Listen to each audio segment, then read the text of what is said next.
Beauty and the Beast. Belle and the Castle Puppy. Belle was strolling through the castle garden one chilly spring day when she heard a whimpering sound. A puppy was huddled outside the castle gates. He looked cold and dirty. "Oh, you poor thing!" Belle exclaimed. Belle picked up the puppy and wrapped him in her red cloak.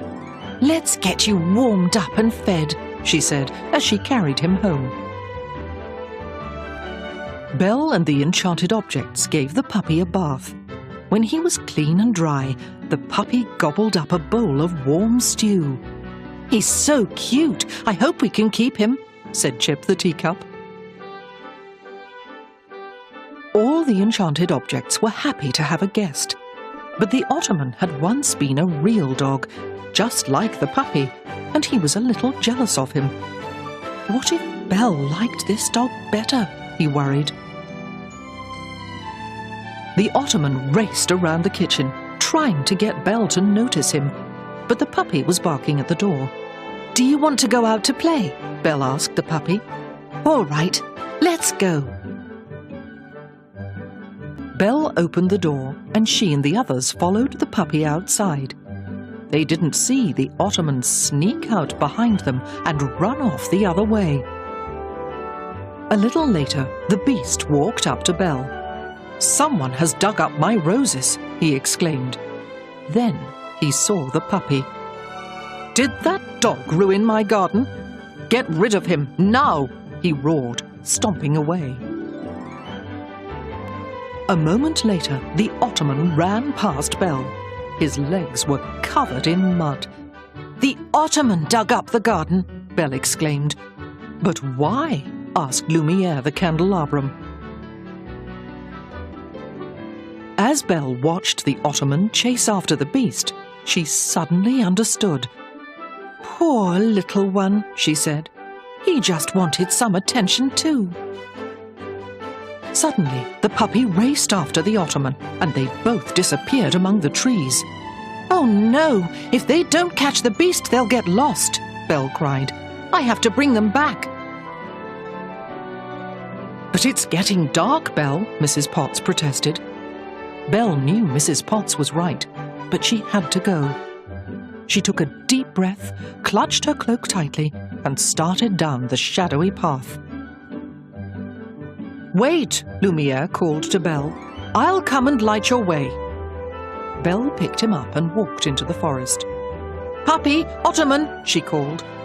She hoped they'd caught up to the beast, and that soon they'd all be home. Then suddenly something rustled. "What is that?" Lumiere whispered. "I hope it's just squirrels," Belle answered.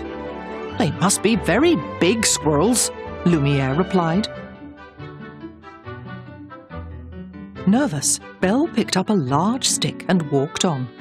Then she heard loud barking not too far away.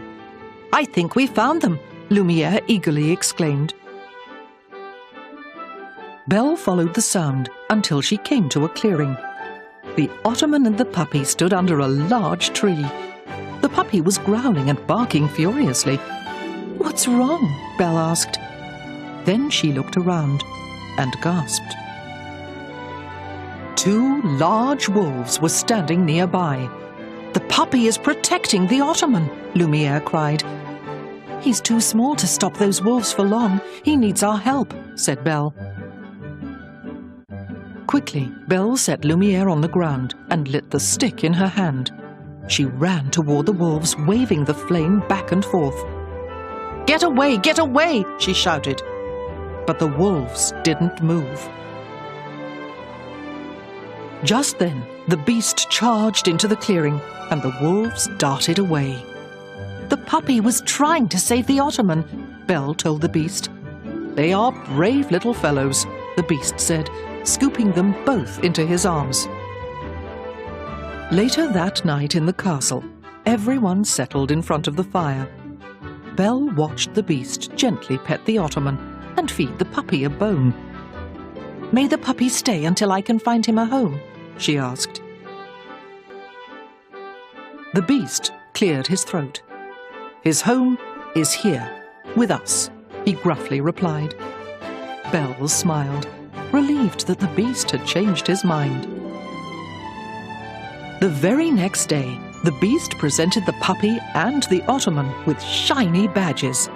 "From now on, you are the protectors of the castle," he told them. The puppy howled and the Ottoman barked. They could not have been more proud. The end.